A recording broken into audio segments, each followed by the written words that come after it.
Watcher, it's Paul from Creative Walden. I need to see your ID.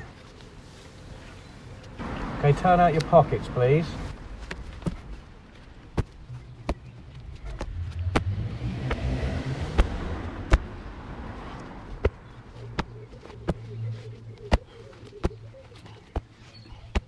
That's a lot. You're going to have to go through the decontamination chamber.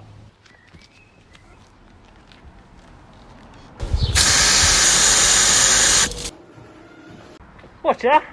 Yes, how can I help you? It's me, yourself. See some ID.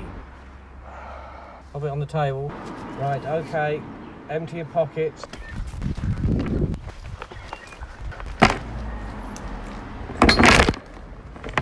You're going to need to go through the decontamination chamber. Yes, boss.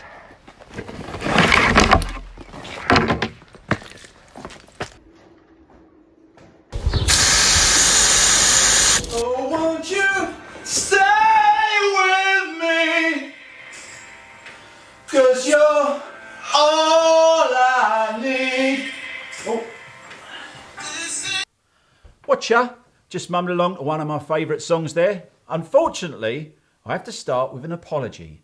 As you may remember, back in episode 4, Alfie was a little overzealous with his condemnation of the pop singer and great friend of Creative Walden, Sam Smith. Sam Smith? Get A? Right. Sam, I know you're watching, so I just want to say we're really sorry, especially Alfie, and we promise to be kinder in future. So please don't sue us. To be honest, we're struggling to put the 50p's in the meter as it is. Glad that's sorted. So how you doing? Good, I hope. Welcome to the show, and boy, do we have a show for you. We got some incredible music from Eva, and also a mesmerising track from the Piece by Piece performers. We got some extraordinary poems from Amelie and Sam. We got a fun animation from Drusha. God damn it, we've even got one of the 4 horsemen of the apocalypse appearing on the show. Tim's here with a hard rock life. Alfie's in the studio. We have Mark Newey with some anxiety busting advice. So if you're finding lockdown a little overwhelming, please don't miss that. We got Boris Johnson, Jamie Oliver and Rachel Mason. All the big names come to Lockdown TV, so stay tuned. Remember, Lockdown TV is for everybody. You're all welcome to join the party, whoever you are, wherever you are, so send in your videos. We've had some great messages of support from all over Uttlesford, but also from fans in the US of A, Germany, Scotland, Poland, Spain, Italy. A massive buongiorno to all of you, and thanks for watching. Glad you like the show. And while you're here, please take a moment and hit that subscribe button.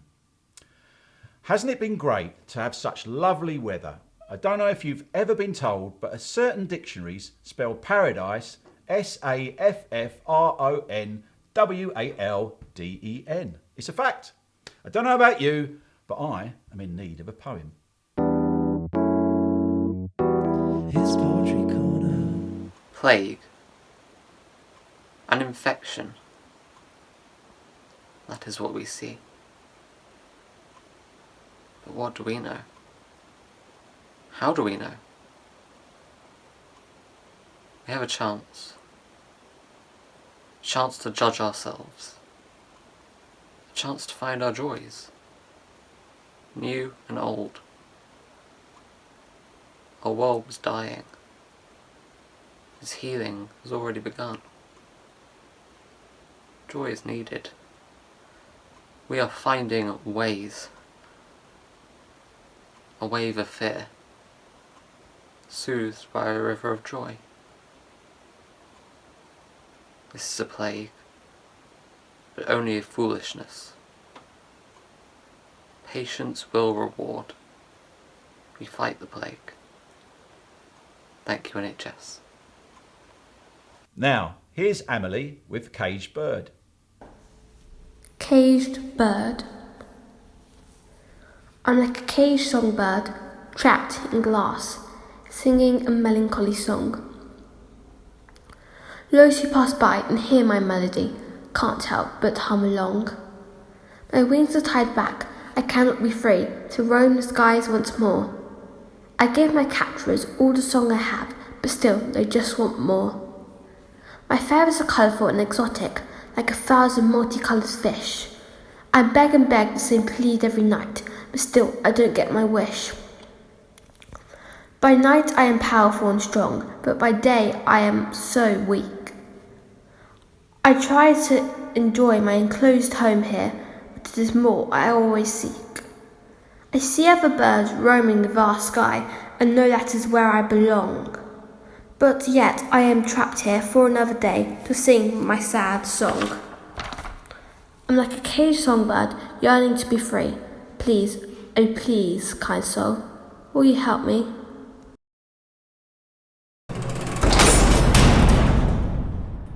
So, we want to say a big thank you to the Saffron Walden Town Council and the Council of Uttlesford for their magnificent support of Creative Walden over the last few years. We are so lucky to live in a beautiful area where the young folk are supported well by all kinds of great local initiatives.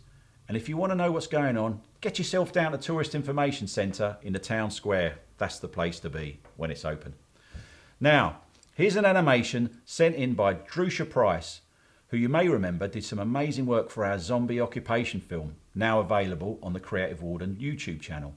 She made the following animation with some friends at the BFI, no less.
Now it's time for Bookshelf. The consul looked at it closely and then nodded.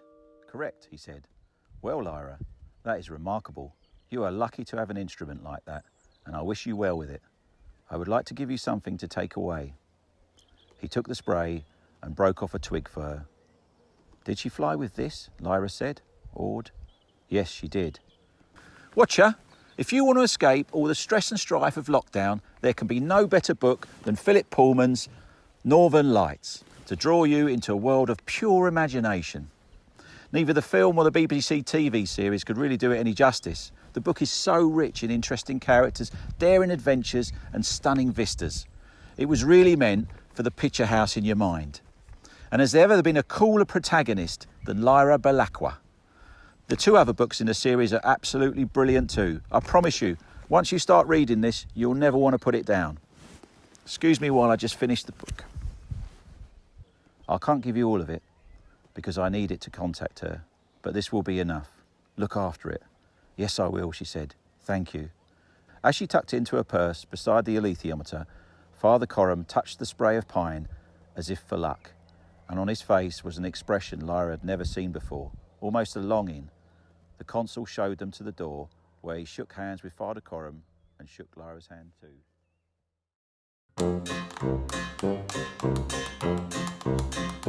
Oh, here comes Jamie, little maybe knows a thing or two about pots and pans. If you're cooking for the missus, it's all your ass and dishes. When it comes to cooking, he's the man with the pan. So roll up, stroll up, get your plate piled up. Jamie's at the cooker, you can't go wrong. He's very, very wealthy, gonna get you healthy. So listen very carefully to the words of the song.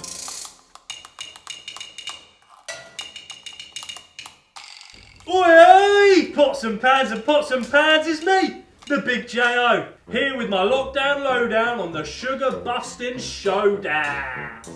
Now, what do you think has more sugar in it? The Shreddies or the Rice Krispies? Answers later on the show, Joe. Now, if you're worried about your sugar intake and you want to do the NHS a big time favour, maybe cut the cereal and try an egg. It's cheap, nutritious, and full of 100% mega goodness. Oi, be lucky.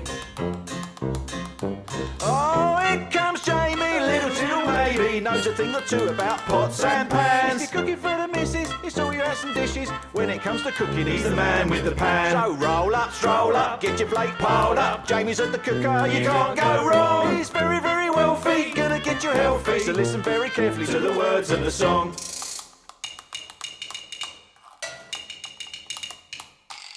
And now it's time to do the right thing.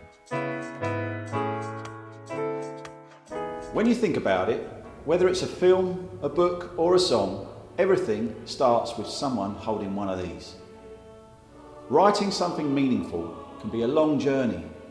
There are lots of diversions, moments of doubt and rejection, but nothing beats the buzz of the creative process. Imagining new worlds, new characters, new scenes, and seeing your own narratives come together on the page. Writing isn't about spelling or grammar, although they help. It's about telling stories, which is a practice as old as the hills. When I write, I never think of the audience. I don't care about trends or what's popular. I try to delve into my heart and tell stories that are important to me. Part of becoming a better writer is listening to and fine-tuning your own instinct. That takes practice and patience. You don't need anyone laying down strictures or formulas. You just need a bit of space, detachment from the TV, phones and gadgets, and time to think and just let it flow. Talk to any of the amazing kids that come to Writers' Room and you'll find out why they keep coming back. Better still, get a copy of this book, the Writers' Room book. It's oozing with talent. This is for young writers everywhere, but especially the Writers' Room devotees. So if you're watching, Alice, Amelie, Georgina, Jean, Grace S, Grace C, Sam, Matilda, Sarah, Sophie, Daisy B, Daisy R, Pippa, Mamie, Phoebe, Anna, Hattie, Rosie, Finn, Richard and Tom and all the others who've come to Writers' Room in the past, when we get our freedom and Fairycroft gives us a green light, we'll be ready, pens in hand, fired up to take on the world once more. Because while others waste their lives endlessly scrolling on their phones, we will have the courage to be creative, to make a difference, to build a better world.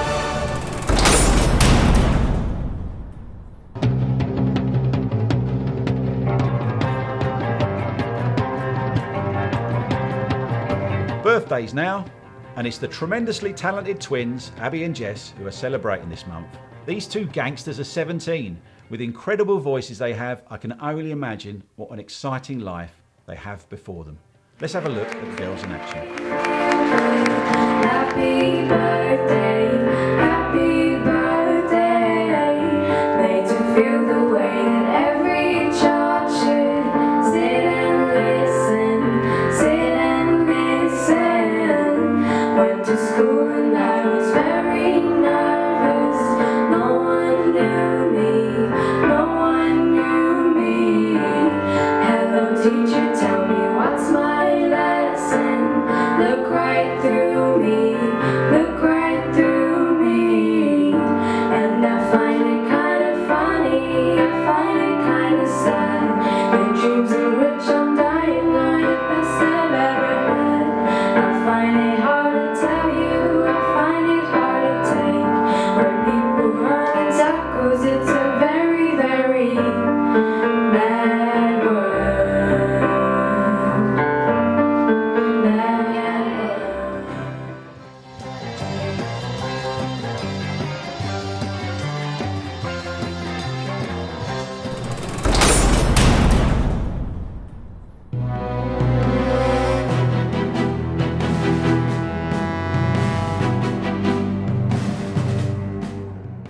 Hello! This week I'm going to talk about William Winstanley. William was born in 1628 in Quendon, just outside Saffron Walden. When he was an adult and when he married his wife, called Martha, they lived just off the Market Square in Saffron Walden. Now, I'm talking about Mr. Winstanley for two reasons this week. The first reason is that, as you all know, we are in the middle of lockdown and in the middle of a pandemic. Well, William was also in the middle of an epidemic called the plague. The plague devastated this country and the Great Plague of London was in 1665. William recorded many facts about the Great Plague, including personal accounts, mortality rates, and there is even a wood carving of a rather macabre figure called King Death. Now that's all rather bleak and depressing, but the other thing William is known for is much more upbeat and light-hearted, and he actually saved Christmas. During the Puritan reign between 1649 and 1660, when Oliver Cromwell was in charge, Christmas was banned. It was actually illegal to celebrate Christmas. Can you believe it? Even worse, mince pies were banned. Fact. When the monarchy was restored in 1660, William was instrumental in bringing back the traditions of Christmas as we know it. There's even a book published today called William Winstanley, The Man Who Saved Christmas.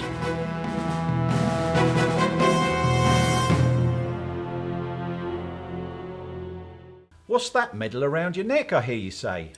Funny you should ask, because I want to take this opportunity to give a massive Lockdown TV thank you to everyone who voted for Creative Walden in the Clibbity Clop Awards 2020. We took first prize, can you believe it? Here's some footage of the lap of honour after receiving the esteemed accolade.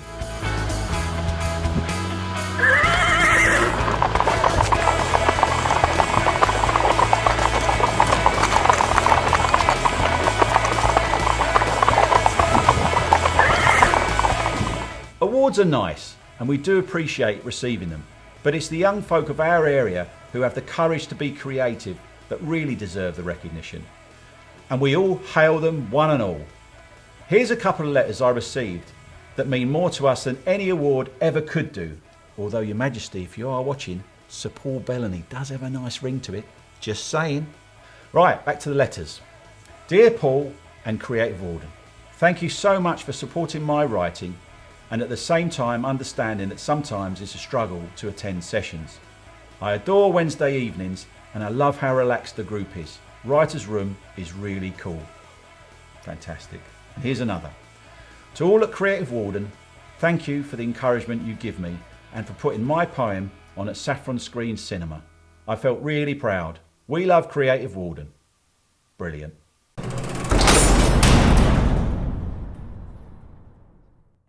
Here's some more fun from Alfie's challenge. Guess the intro. The answers will appear later in the show. How many will you get?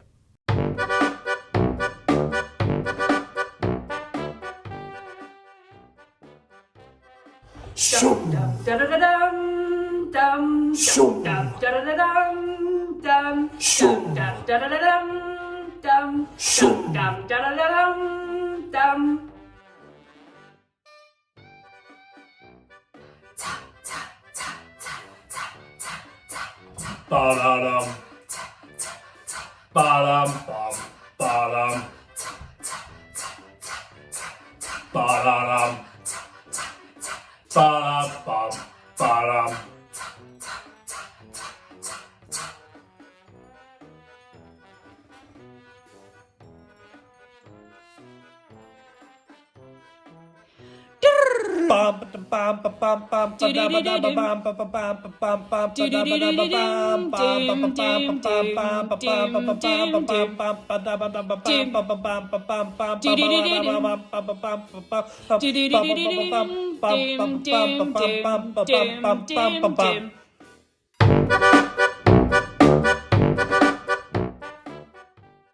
Okay, this is scene 18, shot number 1, take 1, and action. Here's Rachel Mason with her film review. I'd like to tell you about a film called The Railway Children. It's a lovely film about 3 children who have had to move to the countryside because their dad has been falsely arrested for treason. It was set around World War I, just before that, and it's a delightful story about these children really just passing their time by the railway, and they wave at a particular train which they hope will send love to their dad. It's a very gentle story, it's British made, and it's got the most delightful ending which I would defy anyone not to cry at. Do watch it, it's a lovely piece of British filming.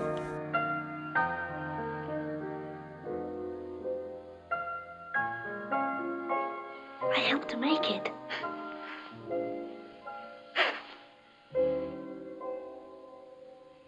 Happy birthday, Lanky.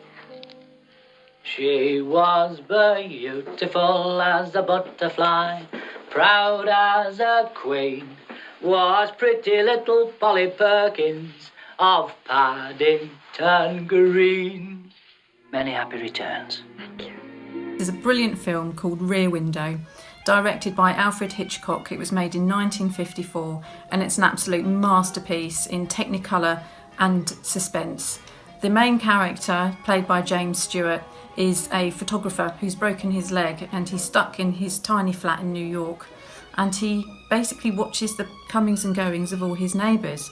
And the way the film is framed is that each of his neighbours looks as like they're in their own television screen. The suspense continues to grow throughout the film, and he thinks he's witnessed a murder. Watch it, it's brilliant. It's like Gogglebox 1950s style. I defy you not to enjoy it. This is the scene of the crime. A crime of passion, filmed in a way you have never seen before, and as no one else would dare attempt. But the screen's master of suspense, the producer-director who shocked the world with Psycho.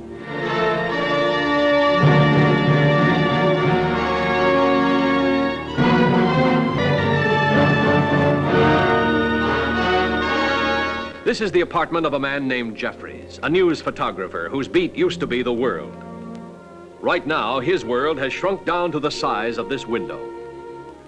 He's been watching the people across the way. Nobody seems to pull their blinds during a hot spell like this. He knows a lot about them by now. Too much, perhaps. For instance, down there on the second floor, the woman pacing about. He calls her Miss Lonely Hearts. So lonely that even death seems like a friend. These are the newlyweds, on a honeymoon no one will ever forget. He calls her Miss Hearing Aid, an artist of a very odd and strange art. The songwriter, who plays the same melody over and over again. A genius or insane? This is the traveling salesman and his invalid wife. Out of their arguments and nagging comes a weird kind of love. Miss Torso, the body beautiful. That is, viewed from a safe distance. Those are just a few of my neighbors. First I watched them just to kill time, but then I couldn't take my eyes off them, just as you won't be able to. My favourite film biography is called Stan and Ollie, and it was made in 2018 and focuses on the lives of Laurel and Hardy, whose career started over a century ago. They're an extremely funny duo, brilliantly played by Steve Coogan and John C. Reilly. And the film really starts at the end of their career when they make a UK tour.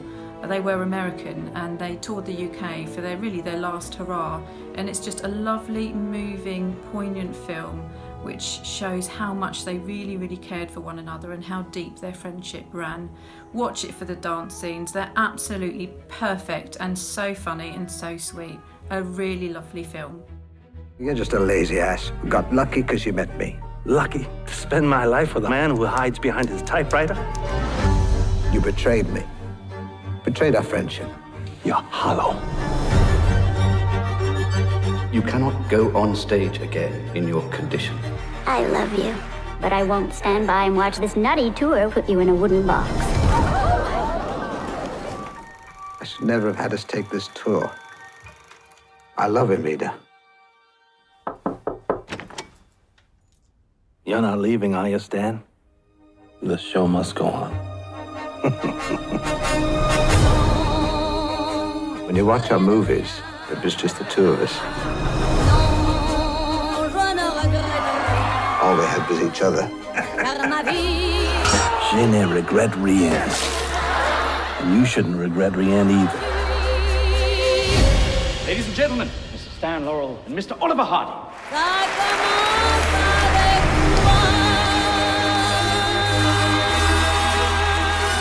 I'll miss us when we're gone. So will you. Now let's go straight to Downing Street for a special announcement.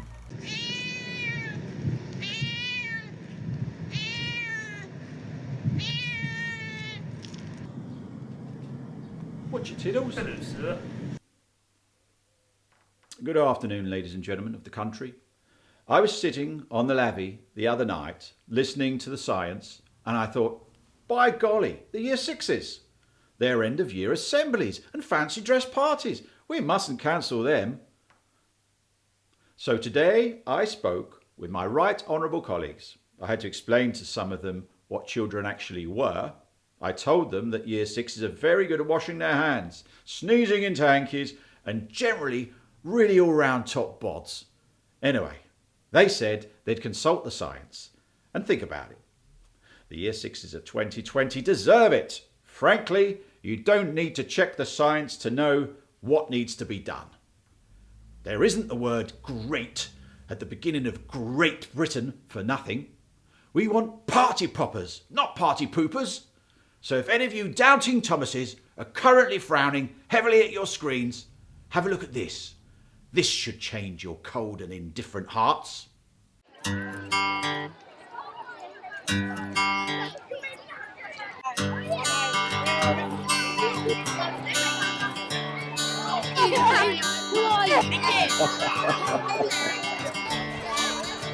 Another turning point, a fork stuck in the road.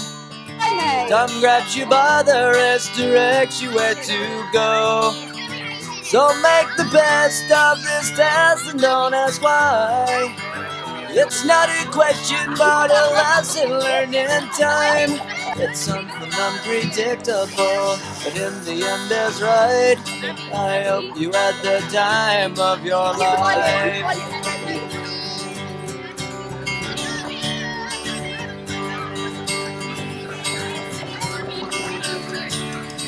So take the photographs and still frames in your mind, hanging on a shelf in good health and good time. Tattoos and memories and dead skin on trial. For what it's worth, it was worth all the while. It's something unpredictable, but in the end is right. I hope you had the time of your life. Very nice.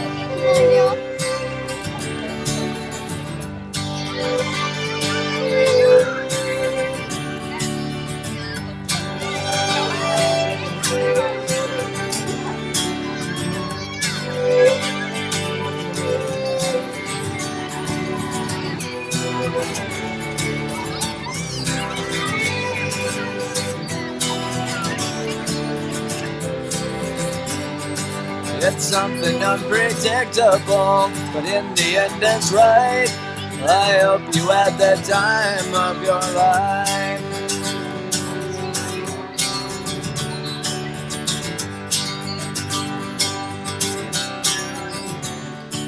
It's something unpredictable, but in the end it's right. I hope you had the time of your life.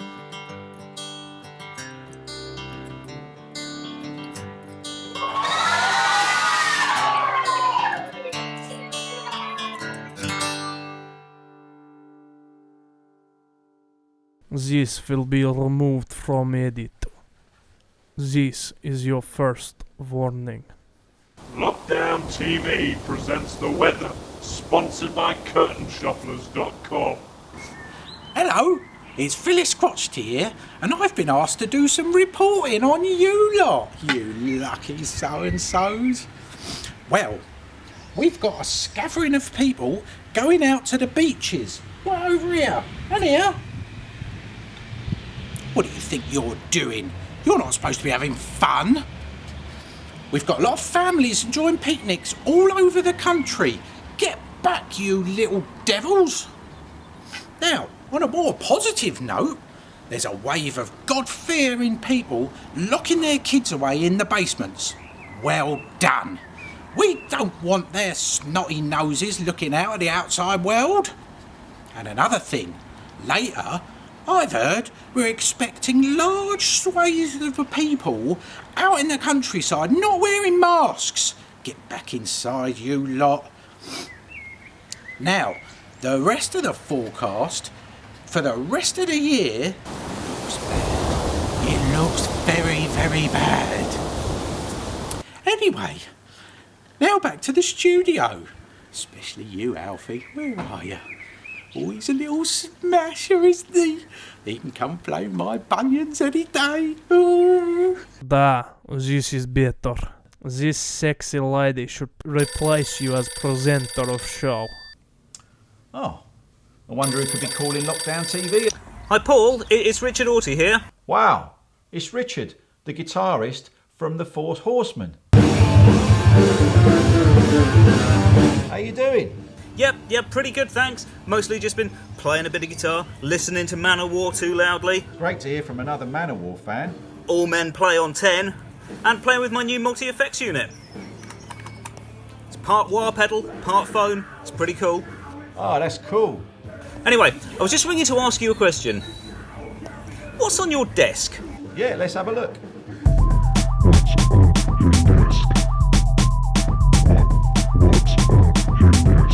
What have we got today? We've got our Gene Simmons, we've got our Zombies, we've got our 1984, we've got the Mighty Manowar, Play on 10, Sign of the Hammer, we've got our Heavy Metal Head, and Mr. Rocking Horse here. Got a couple of books that I'm hoping to have published next year. A Braveheart DVD, well, Mr. Mel Gibson on there. A writer's room book. Right, let's see what we got on the desk next time. Stay tuned to Lockdown TV.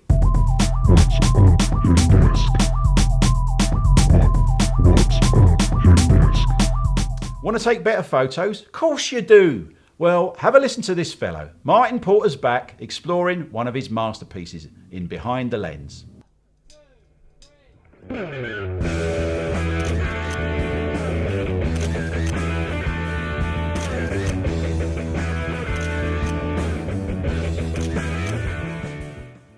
Good afternoon, my name's Martin from Mark's House Photography, here for Lockdown TV at Ferrycroft House. I've got 5 or 6 photographs that I'm going to dissect for you to show you how to capture live photography and a few little tips all in between. Now I'm going to move on to the first photograph, which is taken in the first venue on the tour of Europe in Belgium of the guitarist and leader of Down, Alex. It was a very, very hard shoot to do. It was a absolutely packed venue. There was no photo pit. The crowd was manic and rather merry. Concert photographers are not allowed to use a flash, and generally they only get 3 songs. The guitar is very nicely in focus. It's bright red, it draws your attention. The photo has a symmetry of diagonal lines of the guitar body and neck from corner to corner. It's a very nice position. Image 2 is Tim on bass for Leader Down. It's a black and white image taken in Germany on the main concert of the tour. Black and white is a great way of saving a good photo that was perhaps let down by the lighting at the venue or the concert. Strobing lights and moving lights are a necessity and also a godsend for a photographer, but it could also bleach out a photograph or make the contrast wrong. So you can just go into any editing suite, cheap editing suites, doesn't have to be Photoshop, and you just flick the photo over from colour to black and white and you'll be surprised. What looked like an unusual photograph could be one of the best shots in the whole set. The concentration on his face is brilliant.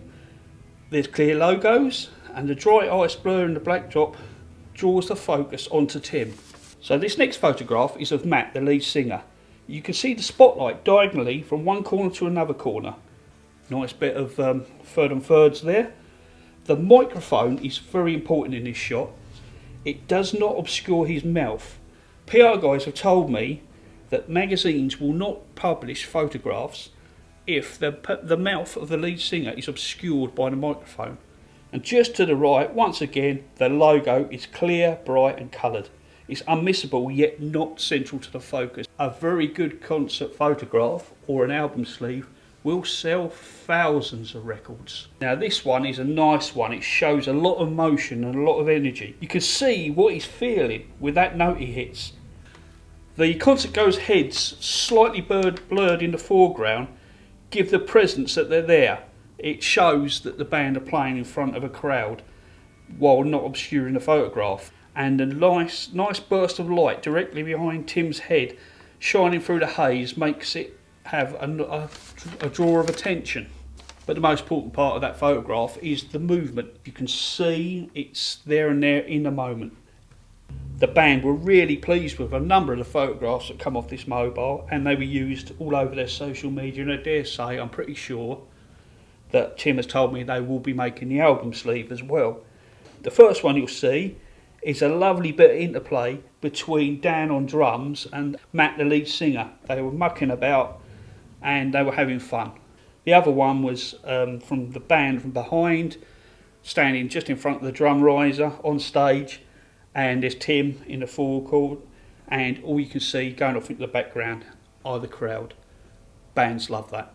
The other one is the same photograph from the back of the room over the crowd's head with a lovely light display. The Leader Down logo right across the background. You can see it's Leader Down, and you can see thousands of people.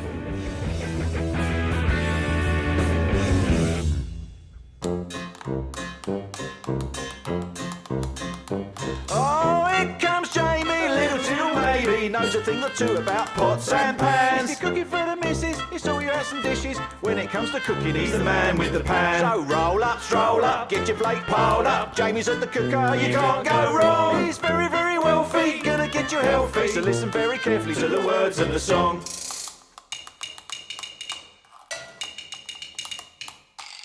Oi oi, pots and pans, it's me, the big J.O. Back with the scores on the doors on the massive showdown between the Rice Krispies and the Shreddies. Which has more sugar on the Lockdown Sugar Showdown? So the Shreddies have 7.5 and the Rice Krispies only have 1 sugar cube. And don't forget to watch my Sugar Rush film. Some geezers plunked it on YouTube. So quick, watch it before they take it down. I'll see you next time and be lucky. Oh, here comes Jamie, little till maybe knows a thing or two about pots and pans. If you're cooking for the missus, it's all your hats and dishes. When it comes to cooking, he's the man with the pan. So roll up, stroll up, get your plate piled up. Jamie's at the cooker, you can't go wrong. He's very, very wealthy, gonna get you healthy. So listen very carefully to the words of the song.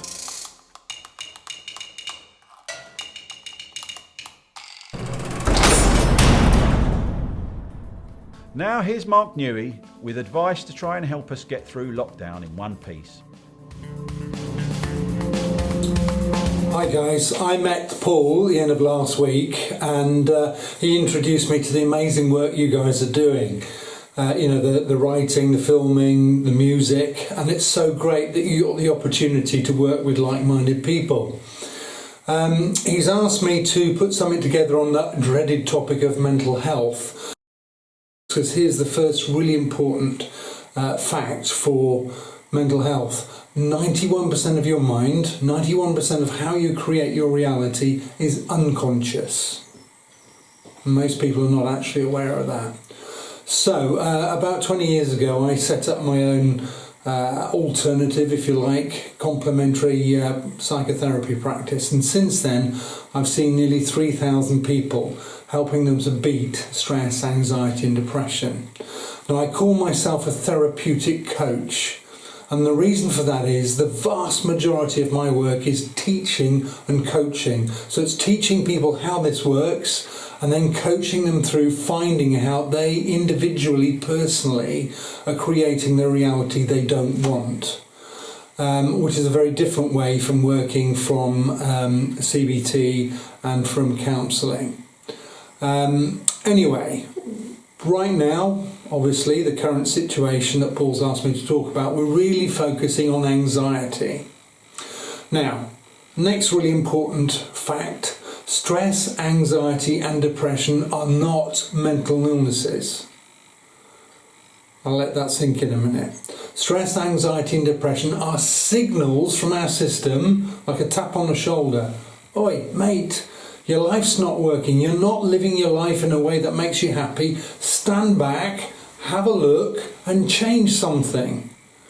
But we don't do that because we regard stress, anxiety and depression as mental illnesses. And what's worse is, of course, there's a huge stigma around mental health. We're allowed to break our leg, but we're not allowed to have stress or anxiety or depression. It makes no sense. But the stigma is dropping, which is really important because we need to talk about this stuff. But what happens is, currently, yes, we've got anxiety. You know, all the certainty, the routines, the regularity of our normal, it's all been thrown up in the air.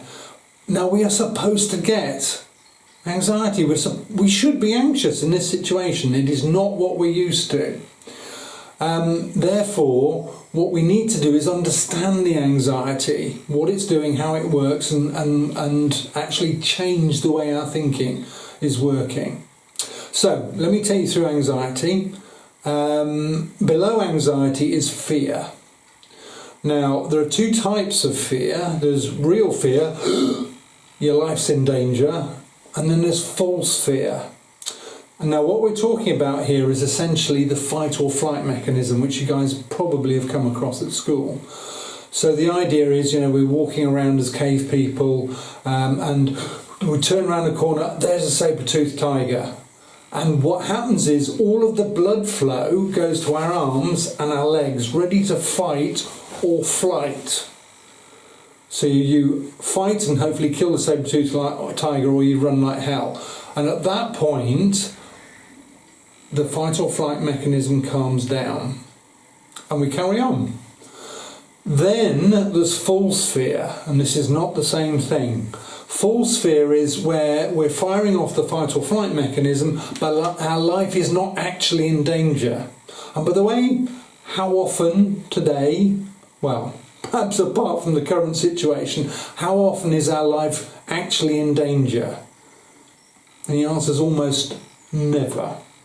And yet we were already firing off the fight or flight mechanism constantly. We had stress, anxiety and depression in our lives already. Right now, yes, technically speaking, there is something for us to be afraid of in terms of life-threatening. However, for you guys, the numbers are so small. And actually, if we're all sensible and we get on with our life and we follow the rules, actually the risk is absolutely minimal. So, the false fear. So let's take an example. Let's say it's exam time, which is obviously is relevant to you guys. And most of us get anxiety around exams, and actually we should, because what the anxiety is saying, oi, focus, revise, work, get yourself sorted, get on with it.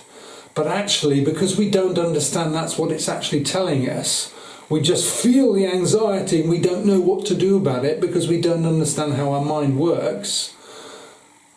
The anxiety carries on and it gets worse because what we do is we shove it down, we ignore it because you can't talk about it because it's disgraceful, it's shameful. We ignore it, and what happens is we bottle it up and it gets worse and worse and worse.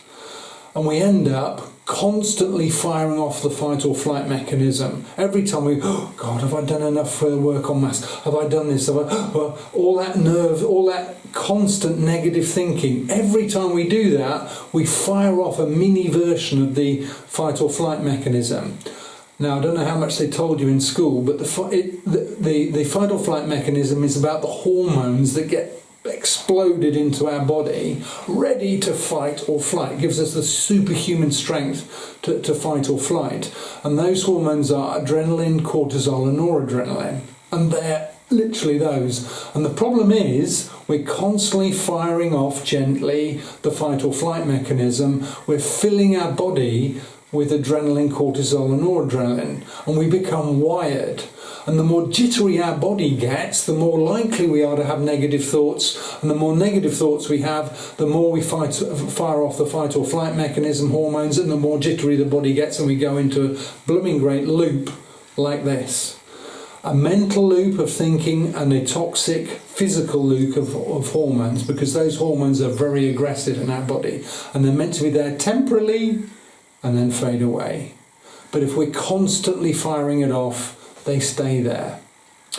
Anyway, that is really how the anxiety works. So what we should be doing right now is we should be going, okay, there are things to be anxious. What do I do about it? How do I change my life? How do I stop the brain going off on one?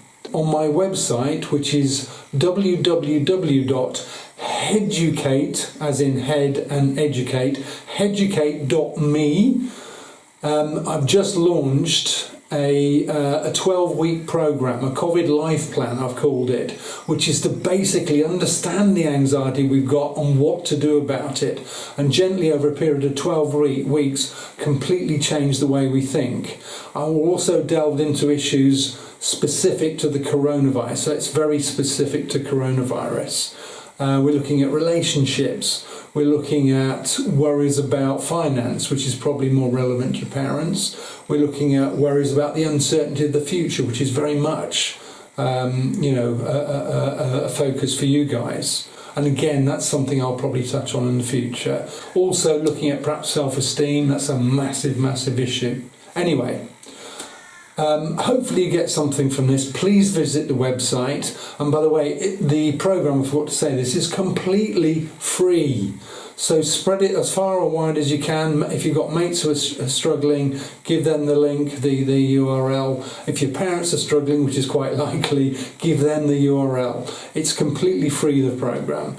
And then in August, what I'm doing is launching a full-blown app, a mental wellness education app. Anyway, hopefully see you guys soon.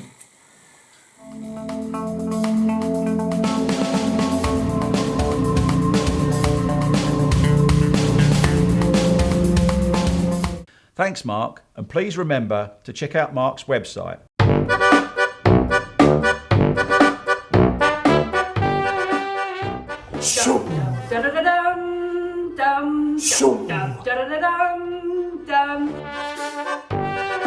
Ba-da-dum. Ba-dum, bum,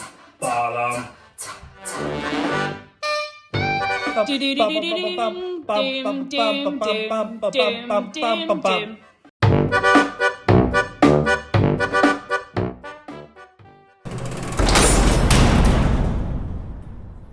Between you and me, I think the powers that be are worried. They are trying everything to stop lockdown TV. This cannot be said. Some of our team have already been incarcerated.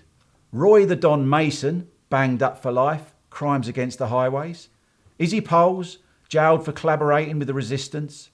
James White, he was just jailed for crimes against music, nothing to do with us. Mark Starr is in chains.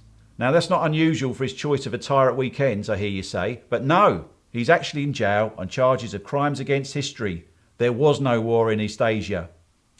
The authorities have been monitoring our every move, and now we know why. We have a grass amongst our ranks. It took a while, but we now know who the informer is. He was ratted out by none other than his own son. Take a look at this. Watch out, Paul and Alfie. I feel really bad doing this, dobbing my dad in and everything, but I believe in the teenage revolution.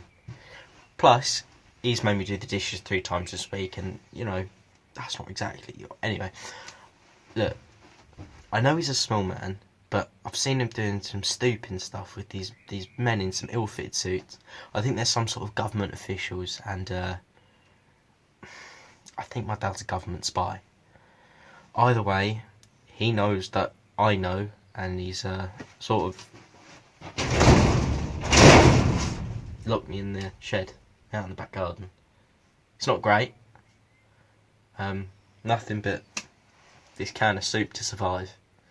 At least I think it's soup. I'm gonna starve. Anyway, I've attached some photos of my dad doing this stuff. But this has been Ebo. Viva la Revolution. So Lee was the Judas all along. I would have never have guessed.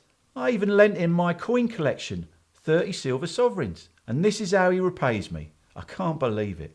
Don't worry, viewers. They'll never stop us. They'll never stop our rally cry. So come on, kids, rise up. This cannot be said. Grab your pens and write protest stories and poems. This is prohibited. Grab your guitars, keyboards and oboes and create the new anthems of the revolution. Words are a crime. Grab your plasticine and knitted characters and animate a bright new future where people can be free to walk hand in hand and love, not fear, rules the land. That is a punishable offence. Discard your iPads and mobile phones. Repeat after me. I will not be a clone. This transmission is terminated.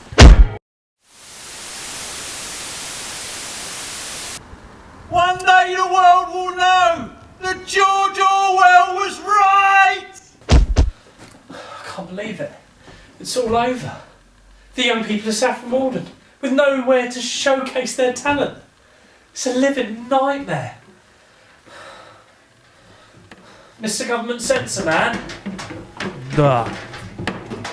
you want me to stop broadcasting and come quietly? This is our instruction. Duh. So Lockdown TV will be destroyed? That is the plan. You must comply. Okay, let me think. It's down to me. Come on, Alf, think. You've got no choice. Mr. Government Censor, sir. You must surrender. I've thought about what you said. And I've got only one thing to say. Bore off!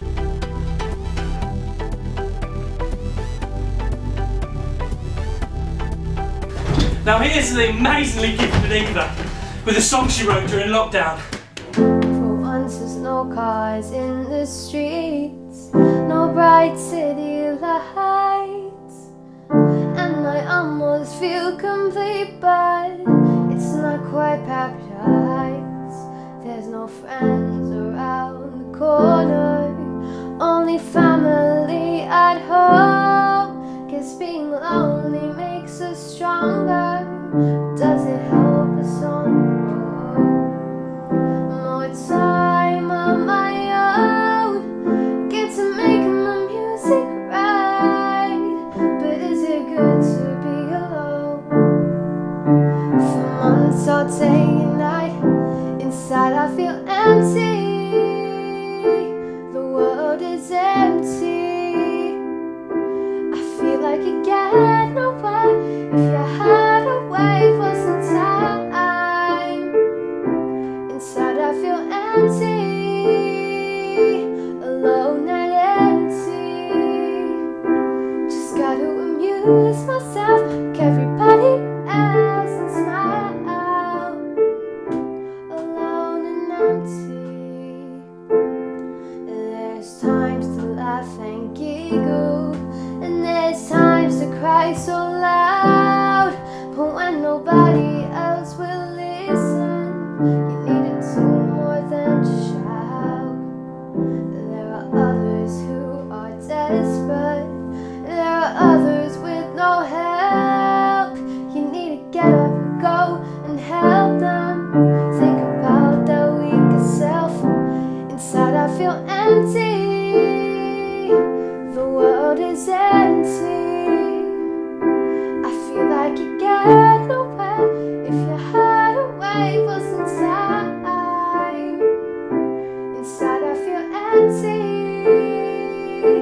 alone and empty. Just gotta amuse myself like everybody else and smile. Alone and empty. The sun's still shining brightly, still see the stars and moon. But while we all still suffer, the birds still sing their tune. Every day gets harder, I get it, I really do. We need to stand up tall, forget about it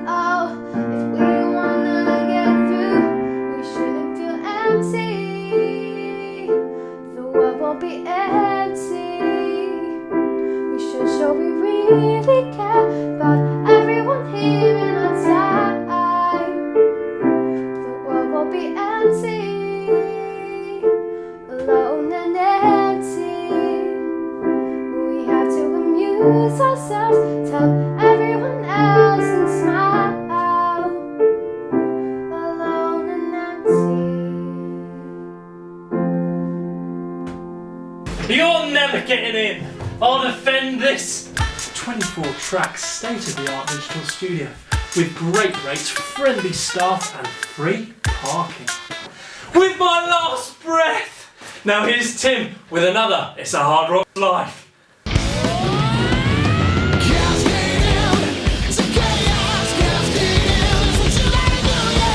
He's performed in front of over 2 million people, played in top 10 hit records, worked with a whole spectrum of professional musicians, including Grammy winners, in a career lasting over 20 years. His name is Tim Atkinson, and this is It's a Hard Rock Life. Hello everybody, hope you're all keeping safe and well still in another week of Lockdown TV. This week I'm going to be talking a little bit about getting yourself ready to go on stage. So you've got to work out how you actually peak in your working day at the time that the show is on and that the show is about to start, because you don't want to be exhausted at that time of the evening. So as I mentioned before, you tend to lie in a little bit more when you're on the bus. There's no point you getting up at 7 o'clock because the show won't start till 8, 9, 10 o'clock at night, depending which part of the world you're in. So it's very important that you get into that new lifestyle very quickly. Let's just say now the bus has arrived at the venue and you've done your sound check and everything's working, all the gear's okay. You're going to probably have 3 to 4 hours sitting about before you go on stage. So quite often at the venues they will lay on catering and there'll be a set time that catering is on. Some people don't take advantage of this because they don't want to eat before the show. But normally, if it's a good 2 or 3 hours before the show, it's advisable to eat to keep your energy up, because otherwise you're then just eating after the show, and of course you can get into bad habits. You have indigestion, you can't sleep on the bus and all this stuff. So normally when I'm on a tour, the food is generally round about 6 o'clock, that sort of time. Again, try and eat healthily, try and get your vitamins and all that sort of stuff, because again, it's all right for a few days, but as you get on to 5 days, 6 days, you really need to maintain your health both mentally and physically. So you're sitting about, now you're in the dressing room, you might go back on the bus, but you've got several hours to wait until the show. So it's very easy to get all lethargic, you're just sitting there doing anything, and a bit like when you get home in an evening, you're watching TV or whatever, it's quite hard to get yourself back up again. So everyone does different things, but I will make sure that I've got a guitar with me, I'm just warming up my hands, I'm ready, I'm just really mentally preparing myself. I will go outside, I'll get some fresh air, sometimes I'll have a little walk, normally on my own. Sometimes venues will have a little backstage outside area. I might sit in there, just think, I might text a few people, phone a few people, but it will only just be to take my mind off what I'm about to do, just to relax me. But as the time is coming closer to the show, I've then got to really focus my brain on what I'm about to do, because you don't want to get on stage and it's 15 minutes into the show before you've actually fired yourself up and you're really going. You've got to hit the ground running and really do a good show right from the beginning. So this is where all your preparation comes in, all your rehearsals. So everybody knows what they're doing, but it's the effort and energy you've got to put into that big impact and the next part and the next part. You've got to know what's going on. Now, I like to make sure I'm all warmed up. I do a few stretches, I'll focus my brain and I'll pump myself up, and I do the same sort of thing before each show so that I'm not just walking on. So I won't be texting someone just as I'm about to go on. I won't be having sort of inane conversations with other people just before I go on, because I need to be ready. I'll give you an example of something that was really from lack of preparation. A band I was in some years ago, we'd been in the charts in Europe, and we were playing a festival in Switzerland probably about 15 to 20,000 people there, and the song that we always opened with started off with the drummer just battling out the rhythm of the song. Then I would walk on with my bass, prowl the stage and play a bit. Then the guitarist would join, and then the singer would come on. And it was just like a sort of stepped introduction that we always did on that song, which was the opener for this particular tour we were doing. Anyway, big gig, summer, really great, really exciting, all getting ready for it. Our intro tape starts, a drummer walks on, greets the crowd, off he's going with his drums. I gave him a moment, then I walk on right up to the front, I'm playing along with him. Then the guitarist comes on, and I looked across to my left, and I could see him coming on, and I heard people starting to cheer, and then I heard, God, my guitar. And there was the roadie standing there holding his guitar. He'd walked on stage in front of best part of 20,000 people with no guitar. That is what can happen, and it's probably because he was chatting with people and he wasn't prepared, and he was just about to run on, and he might have been talking to someone, and on he came, forgetting the blooming guitar, which is a vital part in a four-piece rock band. So these are the sort of things that can happen if you don't prepare. That's a big clanger, but obviously a lot of the things I was speaking about earlier, just getting yourself ready, it's really to make sure that when you hit the stage, it doesn't take you 3 or 4 songs before you're into it. And you've got to be confident all your gear is working, so you'd have checked that, roadies would have checked that, you're 100% confident. So you've got to have trust in other people. So once you've got that all rolled out, you know it's all working, it's down to you. And you've got to prepare yourself. You know, you just look at everything else you do. If you're making a speech or whatever, you don't just go in and you've lost your notes and you've just got to have a taxi, you're just running in. All of that stuff really shows if you're doing a performance. So, preparation is key, my friends. So, I'll look forward to seeing you again next time. Stay safe, stay well, and we'll see you again. Thank you.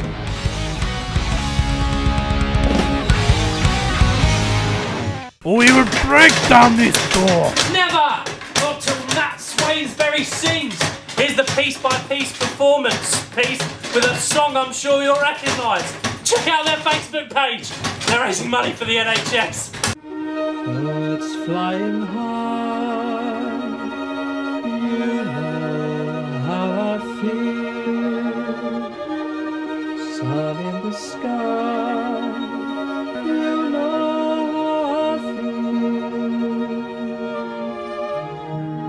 Breeze drifting on by, you know how I feel. It's a new dawn, it's a new day, it's a new life for me, and I'm feeling good.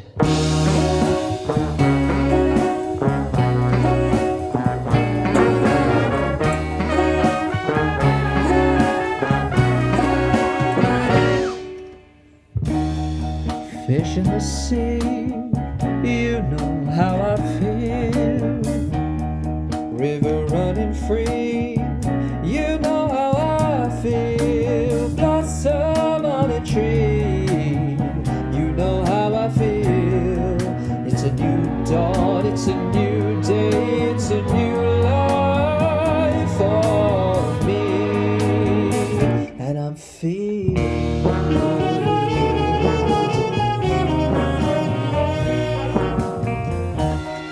Dragonflies out in the sun, you know what I mean, don't you know? Butterflies all having fun, you know what I mean. Sleep in peace when day's done, that's what I mean. And this old world is a new world and a better world for me.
That should do it. Your Honour, the views portrayed in Lockdown TV do not necessarily represent Faircroft House, Creative Walden or myself. In fact, they're the views of Paul, and Paul alone. Yeah, it was him, not me. He's the criminal. He dragged me into his warped agenda. Open up! You can't jail me. I'm just an innocent boy who likes candy cupcakes, long walks on the beach and laying in on Saturdays. You must surrender. I love pelicans and musicals and musical pelicans. Break down this door. What was I thinking? Mr. Wells, You'll never take me alive. we are coming in.